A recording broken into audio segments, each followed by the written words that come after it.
주님과 동행하는 복된 하루 되시기를 예수님의 이름으로 축복합니다.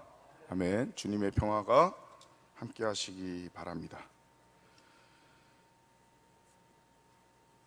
오늘은 어제에 이어서 아브라함의 후처 구두라가 낳은 아들들의 이름, 또 사라와 이삭을 낳기 전에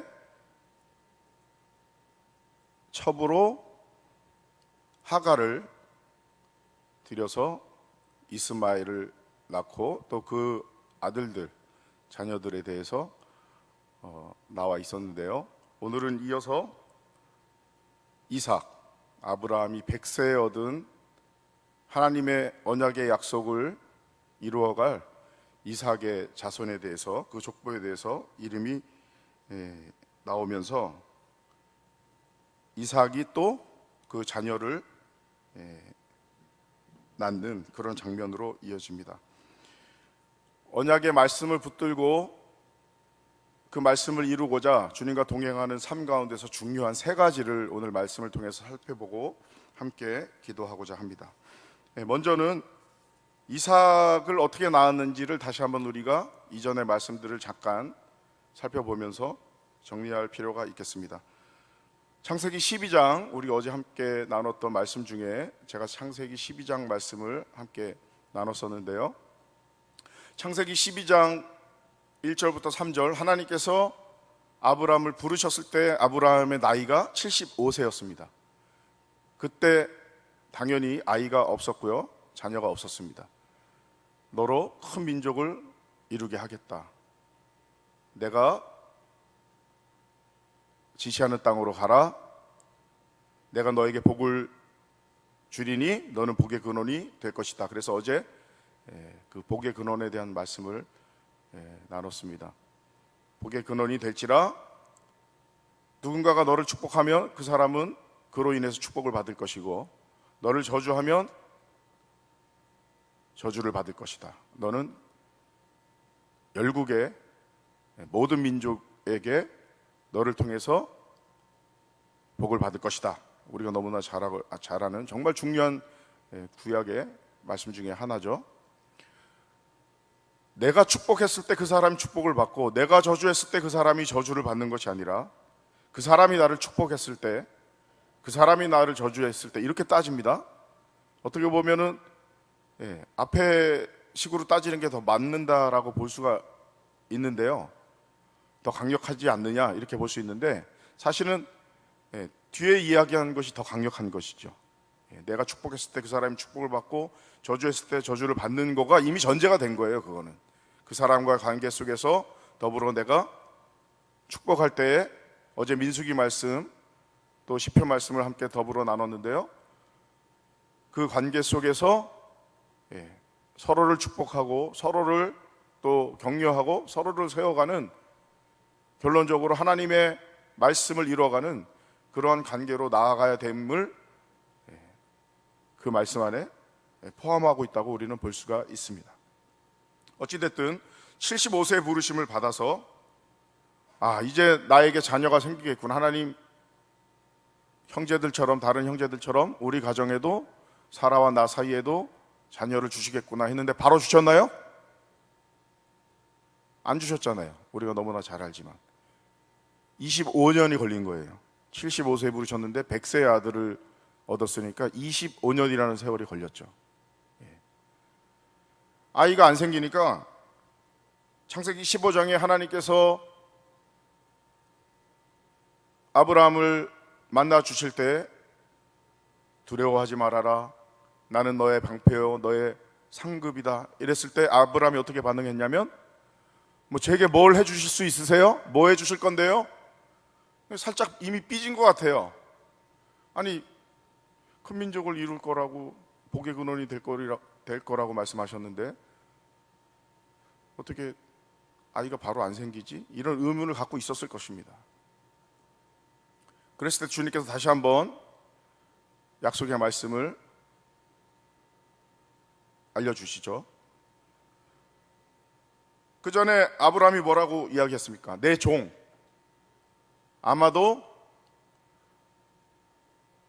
이삭의 아내를 구하러 나홀의 성에 갔던 그 종이 이 종일 것입니다. 보통 그렇게 이야기하죠. 엘리에셀이라고 하는 종을 나의 상속자로 삼으면 되겠습니까? 삼으면 되겠네요. 아이를 안 주시니까. 그러니까 주님 아니다. 내 몸에서 난 씨가 네 아들이 언약을 이루어가는 언약의 자손으로 될 것이다. 기다려라. 이렇게 말씀하죠. 근데 잘 기다렸나요? 아브라함이? 잘 기다리지 못했죠. 그래서 인간적인 방법을 쓰죠. 사라로부터 시작되어서 사라의 몸종인 애굽 사람 하갈을 아브라함의 첩으로 해서 이스마엘을 낳죠. 85세에 하갈을 첩으로 드립니다. 75세에서 85세, 10년의 시간이 지난 이후에 어떻게 보면 버틸 만큼 버텼다고 볼 수가 있어요. 그렇죠? 아브라함 입장에서는 이제는 내가 기다릴 만큼 기다렸는데 내가 한번 해봐야 되겠다. 이런 이야기들 종종 주변에서 또 나조차도 할 때가 있잖아요. 이제는 내가 뭔가를 해야 되는구나. 하나님 그거 바라시는 거 아닐까? 아마도 그런 마음에 그런 일들을 사라와 함께 더불어 했을 것입니다. 그래서 86세에 바로 아이를 85세에 첩으로 하갈을 맞아서 아이를 바로 갖고 그 다음에 86세에 이스마엘을 얻죠. 근데 이것도 하나님이 원하시는 게 아니셨어요.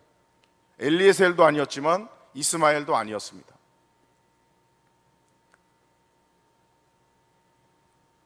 그리고 나서 제가 어제 잠깐 말씀드렸지만 13년이라는 세월이 흘러갑니다. 그리고 나서 바로 이제 그 다음 장에 나오는 소개되는 아브라함의 나이가 99세이기 때문입니다. 그 13년 동안의 사건과 아브라함의 삶, 그 이야기는 아무도 모릅니다. 성경이 말해주고 있지 않기 때문에 저는 그 시간을 단절된 시간이라고 생각합니다. 주님과 아브라함 사이에. 그리고 17장 이어서 하나님께서 다시 아브라함을 만나 주십니다. 그때 아브라함의 이름이 바뀝니다. 아브람에서 아브라함, 열국의 아비, 사레에서 사라, 이렇게 이름을 바꾸시면서 다시 한번 언약의 말씀을 확증시켜 주십니다. 그리고 나서 99세에 임신을 하고 사라가 임신을 하고 100세에 이삭을 얻습니다. 참 이 과정 자체가 어려운 과정이었어요. 왜 주님이 이렇게 일하실까? 저 오늘 말씀 보니까 이삭이 결혼한 나이가 40세예요. 그런데 에사와 야곱을 낳은 나이는 60세예요. 아버지랑 뭐 거의 비슷해요. 아버지는 25년이 걸렸어요. 주님 말씀 받은 이후에 25년이 걸려서 자신을 낳았는데, 자신은 결혼해서 40세에 결혼해서 20년이 걸려서 60세에 두 아들을, 쌍둥이 아들을 얻었습니다. 그리고 끝이에요. 이미 태어난 하갈의 아들 이스마엘을 통해서 또 12아들이 낳았다라는 것을 또 우리가 어제 살펴봤습니다. 또 후처 그드라를 통해서 6아들, 그리고 7 또 그 아들들을 통해서 7아들, 7 족속이 또 나왔다, 이렇게 나오고 있습니다. 자, 뭐 이쪽이든 저쪽이든 일단 숫자적으로 비교가 안 됩니다. 그렇죠? 세상적인 기준으로는 숫자가 많으니까 더 강성하고 더 번영하고 창대해져서 힘을 가질 수 있겠구나, 그 사람들을 통해서 뭔가 하나님 역사가 일어날 수 있겠구나 라고 했지만, 하나님께서는 이미 그 뜻을 정하시고 결단하신 대로 아브라함을 통해서 한 명의 아들 이삭, 또 2명의 아들 중에 또 한 명의 아들인 야곱을 통해서 그 뜻을 이어가십니다. 또 야곱을 통해서 그 이후에 이제 12아들이 태어나면서 또 진행이 되죠. 그리고 그 아들 중에 유다를 통해서 쭉 대대손손 이어지면서 나중에 예수님께서 태어나시게 되는 거죠. 이 이삭을 통해서 하나님께서 이루시려고 하시는 일이 분명하게 나타나는 것은, 우리가 지난번에 읽은 말씀을 보니까 그들과 그 아들들은 어느 쪽으로 옮기냐면 동쪽으로 옮깁니다. 이삭과 떨어지게 합니다. 아브라함 생전에. 그리고 이스마엘 그 아들들은 어디로 갑니까? 남쪽으로 가죠. 남쪽으로. 이게 흩어집니다. 물리적인 공간, 장소조차도, 지역조차도 흩어버립니다. 결국에는 그들도, 그들의 자손들도 주님께 돌아와서 이 마지막 시대에 다 구원을 받아야 되는 그런 대상이 된 것이죠. 특히 또 안타깝게도 이삭이 난 첫째 아들, 쌍둥이이긴 하지만 따지잖아요. 첫째 아들 에서는, 그 에돔 족속은 언약의 하나님의 계획과 섭리 가운데 아예 제외가 됩니다. 아주 적대적인, 이스라엘과 적대적인 그런 관계를 맺어갑니다. 많이 안타까운 일들이죠. 하지만 주님께서 말씀하셨듯이 그들의 자손들이 주님께로 돌아오고 있고 또 앞으로 계속해서 돌아올 것인 줄 믿습니다. 그 역할을 이삭의 후손 아브라함과 이삭과 야곱의 후손인 우리들이 해야 되는 것이죠. 영적인 후손인 우리가, 하나님의 자녀인 우리가 지금도 29군데 국내외 여러 곳에 선교를 하고 기도를 하고 또 이 지역과 도시 향해서 우리가 복음 들고 나아가잖아요. 하나님께서 그 일을 지금도 행하시고 계신다는 것을 우리는 기억해야 될 것입니다. 그러면 왜 이렇게 어려운 일들이 생길까? 왜 우리의 입장에서 이렇게 저렇게 할 수밖에 없을까? 어떻게 보면 좋은 의도에서 그렇게 한다라고 볼 수가 있어요. 하가를 첩으로 들였던 내용도 그렇고, 또 뒤에 보면 이삭의 행동을 봤을 때도 또 그렇게 볼 수 있어요. 뭐냐면 리브가가 복중에 두 아이가 싸우니까 이게 도대체 무슨 일인가 하나님께 나아가서 기도하잖아요. 이게 무슨 일입니까 도대체? 그래서 하나님께서 말씀을 주시잖아요. 큰 자가 작은 자를 섬길 것이다. 작은 자가, 그렇죠, 큰 자가 작은 자를, 원래는 작은 자가 큰 자를 섬기는 게 마땅한 거잖아요. 세상의 기준과 논리로 봤을 때. 근데 하나님은 또 그 상식의 틀을 깨십니다. 큰 자가 작은 자를 섬길 것이다. 리브가에게 그 말씀을 주셨어요. 그래서 리브가가 이삭을 더 편애했을 수도 있어요. 물론 이삭은 주로 집에 있었기 때문에 엄마랑 같이 붙어있는 시간이 더 많다 보니까 딸 같은 아들일 수도 있어요. 조용하고 차분한 성격이라고 성경은 소개하고 있고요. 그렇지만 또 한편으로 우리가 생각해 볼 수 있는 것은 그 말씀을 받은 리브가가 그 말씀을 기억하고 더 이삭을 주목했을 수도 있다, 이렇게 볼 수도 있습니다. 그 이야기를 어린 아들에게 이미 어렸을 때부터 들려줬을 수도 있어요. 저는 그런 가능성이 크다고 생각합니다. 그러는 가운데 이제 날이 됐죠. 에서가 들에서 와서 너무 피곤하고 배고플 때 장자의 명분을 팔아라. 왜냐하면 큰 자가 작은 자를 섬기려면 자기가 둘째 아들인데 작은 자인데 큰 자가 돼야 되니까, 어떻게 보면 그게 사람의 어떤 꽤 인간의 술수라고 볼 수도 있죠. 좋게 볼 수만은 없는 거죠. 물론 장자의 명분이라는 게 팥죽 한 그릇에 넘어오고 하는 거는 아니죠. 하지만 이 사건은 예언적인 사건으로 또 결국에는 하나님 말씀하신 대로 또 그렇게 이루어지는 그런 사건이 됩니다. 첫 번째, 하나님의 말씀을 이루어 나아갈 때에는 내 입장에서, 우리의 입장에서, 사람의 입장에서 수단과 방법을 가리지 말고 해야 되는 것은 아닙니다. 좋은 뜻으로 한다고 하면서도, 하나님의 뜻대로 한다라고 하면서도 그 방법이 내 방법, 세상의 방법, 인간의 방법, 술수, 어떤 꽤 속임수가 된다면 그것은 하나님 기뻐하시는 일이 절대 아니죠. 자, 하나님께서 말씀 주셨으니, 약속해 주셨으니, 언약을 주셨으니 이제 그 언약 자체를 이루려고 하는, 자손을 낳고 번성하게 하는 그 일 자체를 주목하는 것이 아니라, 그것도 중요하지만 그 일을 정하시고 명하신, 말씀하신 그분과 함께 동행하면서 이루어가는, 그게 사실 더 중요하다라고 봐야 되는 거죠. 자, 자손을 내가 많이 낳으려면, 자, 시작. 그래서 아내를 많이 삼고 뭐 이렇게 하면 안 되잖아요. 근데 그렇게까지는 안 했지만 어쨌든 아브라함은 그렇게 또 부족한 모습을 하나님 앞에 보였었고 13년의 단절의 기간이 있었고 또 이삭도 에사와 야곱을 낳고 그렇죠? 에사와 야곱을 낳고 야곱이 또 그렇게 했던 그런 장면을 우리가 볼 수가 있습니다. 그렇게 자손 자체가 아닌 결과만을 바라보는 것이 아니라 수단과 방법을 가리지 않고 그것을 취하려고 하는 것이 아니라 주님과 한 걸음 한 걸음 동행하면서 주님 말씀대로 그 인도하심 따라서 일들을 진행해 나가야 된다는 것이죠. 주일날 우리가 말씀 들었잖아요.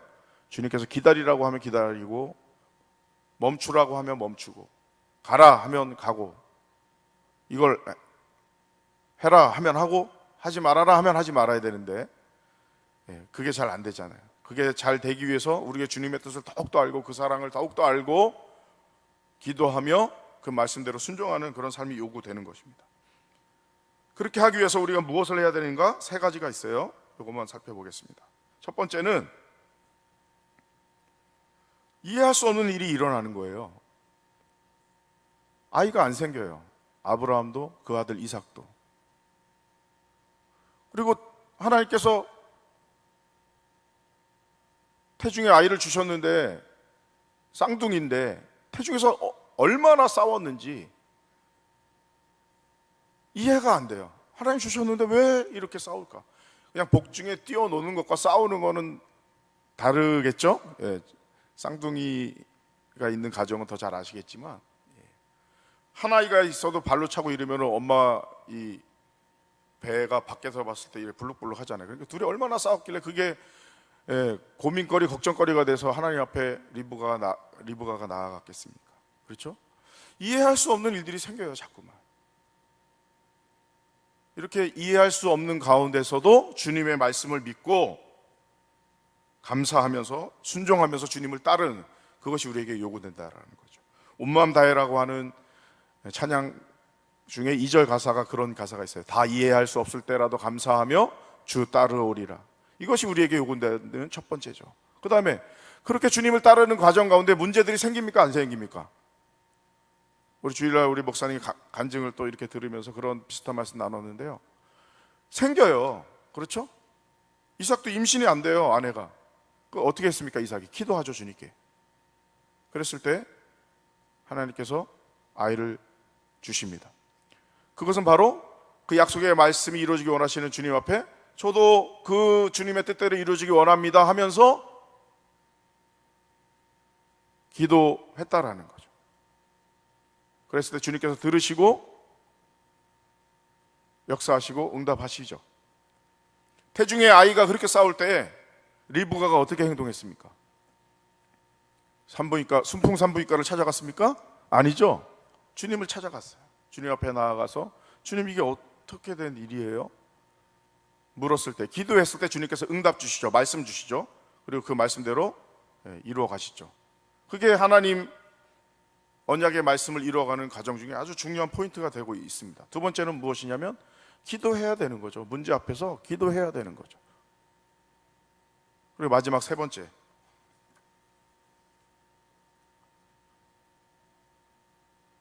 장자의 명분을 내게 무슨 유익이 있으리요? 난 배고파 죽겠는데 힘들고 피곤한데 그러면서 내팽개칩니다. 가볍게 여겼다고 성경은 이야기하고 있습니다. 세 번째는 바로 나에게 주신 본분, 그 사명을 귀히 여기고 그것이 축복인 줄 알고 또 그것을 통해서 하나님께서 이루시려고 하시는 그 모든 일들에 대해서 꿈과 소망을 가지고 나아가야 된다라는 것이죠. 하나님 자녀로서의 본분이 근본적인 우리의 본분이죠.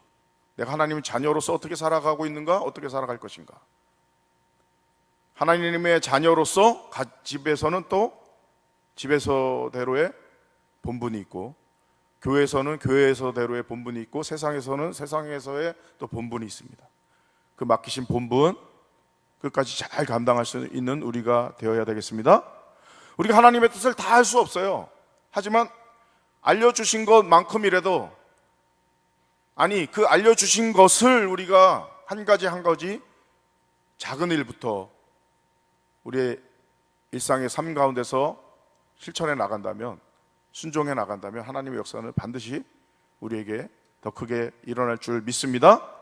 다 알 수 없어도 더 알고자 하는 사모함을 가지고 시작은 알려주신 그 한 가지 한 가지를 붙들고, 그것이 비록 작은 일이라고 할지라도, 내가 봤을 때 이건 별거 없는 일이라고 할지라도, 남들이 안 알아주는 일이라고 할지라도 내가 본분과 사명을 다할 때 내 옆에 있는 사람과 더불어서 가정이 하나 되어, 교회가 하나 되어 주님께서 맡기신 그 귀한 뜻을 이루어나가는 그런 역사가 일어날 줄 믿습니다. 아멘. 찬송가 490장 함께 부르겠습니다.